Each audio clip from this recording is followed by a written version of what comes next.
안녕하세요. 이야기 소매상 김골뱅입니다. 이번 챕터에서는 지난 시간에 말씀드렸던 그 충격적인 사건을 겪었던 유년기를 지나서 10대 후반부터 20살 초반 공부를 하던 시기부터 좀 출발해 보고자 합니다. 르네 마그리트는 벨기에 분이셨죠. 그래서 지금 보시는 그림의 로얄 아카데미 오브 파인 아트라고 하는 브뤼셀에 있는 곳에서 공부를 하시게 됩니다. 근데 에드워드 호퍼 때도 그렇고 로버트 헨리라고 한 선생님이 있었지 않습니까? 르네 마그리트에게도 굉장히 중요한 선생님이 한 분 계셨다라고 저는 보이더라고요. 오른쪽에 보이는 기스버트 콤바스라고 하는 선생님이었어요. 이분은 제가 다른 것보다도 그림의 화풍에 있어서 좀 되게 다양한 스펙트럼을 보여준다는 게 좀 인상적이었었어요. 좌측 상단에 보이는 어떤 비둘기라고 하는 모티브는 마그리트 역시 일생에 거쳐서 자주 사용했던 모티브이죠. 그리고 좌측 하단에 보이는 그림은 한 여인의 풍경을 아주 노멀하게 표현을 한 것으로 전 보입니다. 그리고 가운데 그림은 아주 기묘한 꿈에 나올 법한 인물들의 마치 저는 지옥 같아 보이기도 하고, 뒤에 있는 그림은 그냥 일반 도시의 또 풍경으로도 보여요. 그러니까 이것들이 좀 맞물려 있다 보니까 좀 기묘한 감정을 불러일으키는 측면이 있는 것 같고요. 우측 상단과 하단부에 보면 상업적인 디자인에서 흔히 볼 법한 굉장히 깔끔한 그 라인으로 이루어진 어떤 디자인들이 또 보이죠. 일반 화가들이 그리는 것과 상업적인 디자이너들이 그렸던 것들을 딱 구분할 수는 없지만 굉장히 넓은 범위를 오가면서 작품을 한 것으로 저는 좀 보이더라고요. 실제로 마그리트가 나중에 30, 40대가 되면 먹고 살기 위해서 상업적인 디자인을 많이 하거든요. 그러면서도 자신만의 어떤 작품 세계를 구축해 나가는 이 과정이 학창시절 때 배웠던 콤바스 선생님으로부터의 어떤 스펙트럼 넓은 어떤 교육의 힘이 아니었을까라고 저는 좀 생각이 되어서 이 부분을 좀 넣어봤습니다. 1922년 24살에 마그리트는 인생에 있어서 가장 감동적인 순간을 겪었다라고 표현을 하고 있더라고요. 실제 작품 세계에 있어서도 그렇고 가정생활, 삶에 있어서도 그렇고 감동적이라고 할 수 있는 두 사건이 동시에 일어났던 해입니다. 먼저 작품 세계에 굉장히 큰 영향을 줬던 것부터 한번 살펴볼게요. 지금 보시는 그림은 1914년도에 나왔던 조르지오 드 치리코라고 하는 작가의 사랑의 노래라는 작품이에요. 마그리트는 이 작품을 보고 나서 이런 인터뷰를 남겼더라고요. 내 인생에서 가장 감동적인 순간 중 하나, 내 눈이 처음으로 생각을 보았다 라고. 제가 여기 글에서도 제가 밑줄을 그었는데 이 생각, thought라고 하는 부분이 매우 중요한 것 같아요. 화가가 어떤 그림을 그릴 때 자신만의 어떤 스타일을 정립을 하는 게 되게 중요하지 않습니까? 마그리트는 그림에 입문을 했을 때만 하더라도 인상파 화풍으로도 그리고 큐비즘 화풍으로도 그려보고 자신만의 색깔들을 좀 넓게 찾아봤던 것 같아요. 근데 1914년에 이 그림을 보는 순간 간질간질하게 자기가 하고 싶었던 것들을 알게 됐던 거죠.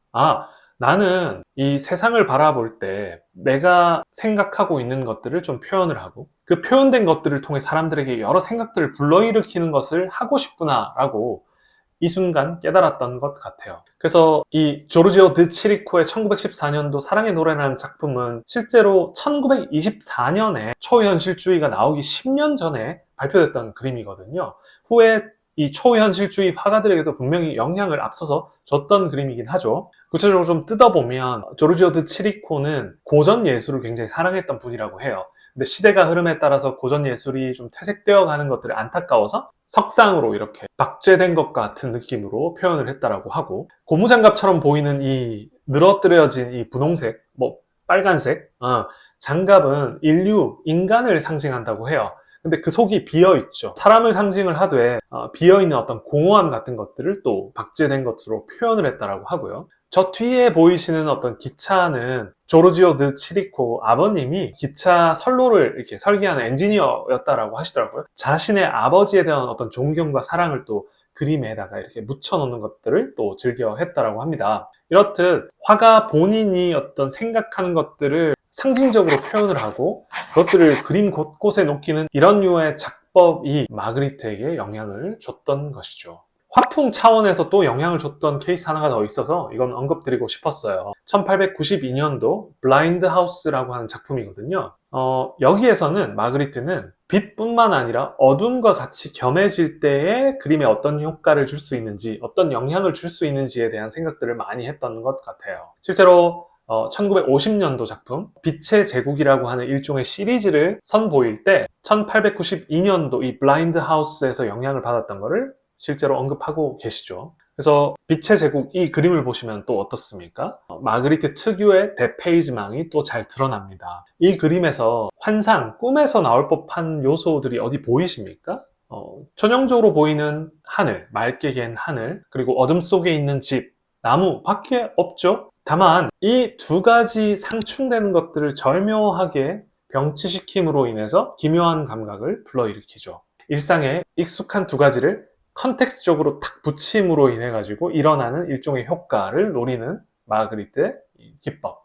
후대 평가하기로 어떤 낮과 밤, 인생을 표현한다라고도 하고, 저는 개인적으로 에드워드 호퍼가 즐겨 사용을 했던 보더라인 시츄에이션, 경계선에서 서로 다른 것들을 배치시켜 가지고 묘한 긴장감과 어떤 위화감을 상기시키는 이런 류의 기법도 르네 마그리트도 함께 썼구나라는 게 좀 보이더라고요. 네. 이렇듯 작품 세계에 있어서 자기가 생각을 좀 담아야겠다. 그래서 보는 이로 하여금 생각을 하게 만들어야겠다라고 하는 큰 방향성과 함께 아주 소소한 그림에 있어서의 화풍에 대한 것들을 단서를 얻었던 해였죠. 1922년은. 그와 더불어 마그리트는 일생 동안 동반자를 또 만나게 됩니다. 조제트 베르거라고 하는 여인이었는데요. 마그리트가 조제트를 만났던 시기는 13살, 조제트가 13살이었던 시기, 마그리트도 그때는 15살 정도 됐었으니까 둘 다 꼬마들이었죠. 이웃에 사는 정육점 딸이었다라고 합니다. 조제트는. 그때 알콩달콩 지내다가 1차 세계대전이 터지게 되고 둘은 헤어지게 됐다라고 합니다. 근데 무려 7년의 시간이 흘러서 지금 보시는 브뤼셀에 있는 식물원에서 우연히 마주쳤다라고 해요. 지나가다가.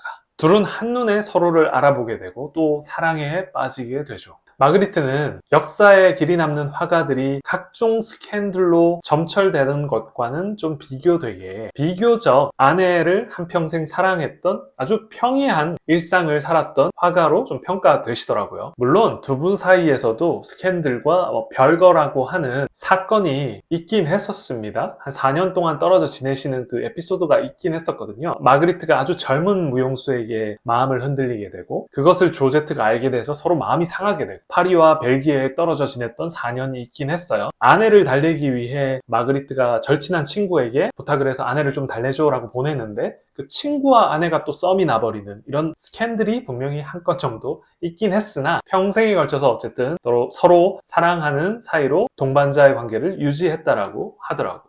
누구에게나 한평생 살면서 삶의 이정표가 될 수 있는 가장 중요한 해가 존재하는 것 같아요. 여러분들의 일생에서는 가장 중요한 해가 언제이신지 한번 떠올려 보시거나 앞으로 다가올 그 기념비적인 해가 어떤 모습일지를 한번 떠올려 보시는 거 이번 시간을 통해서 한번 해보시면 어떨까요? 다음 챕터에서 뵙겠습니다.